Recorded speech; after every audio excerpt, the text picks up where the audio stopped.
itt tárok. Parasz gúnyában, kalapban, fegyvernek látszó tárgyal a zsebemben állok. Várok a zsákmányra, rablónak festek első benyomása, de itt a préda. Indul a vadászat, a kezeket felhadd lássam, kérem alássam. De fény nem az élete, csak az eszények felett törködöm. Abd is ide rögtön, kerüld el az öklön, mielőtt eldördül, mert nem belül, hanem törvényen kívül török fel, mint egy betyár. Kinek a tisztelet kiár, nincsen Istenem sem hazám, csak egy pipám, lovam meg egy kaszám. Vigyázz komám, itt jön a betyár. Kinek a tisztelet kiár, megállj komám, itt van a betyár. Beszedi a viár, vigyázz komám, itt jön a betyár. Kinek a tisztelet kiár, megállj komám, itt van a betyár. Beszedi a viár, vigyázz komám, itt jön a betyár.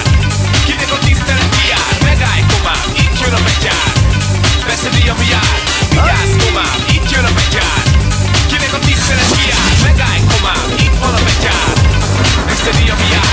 Úgy élek, mint egy kis király, egy kis hibával. Nyomon van az ország kopóinak, nagy hadában, maskarában járom a menekülés iskoláját. Kis barátom, ne félj, még a bajszomat látod. Csatlakozz a családhoz, minden számlárod állom a zsákmányból. Egyenlő arányban osztozunk, a gazdagoktól lopunk, a szegényeknek adunk. Így telik el minden napunk, nincsenek szabályaink, csak másoknak szabunk.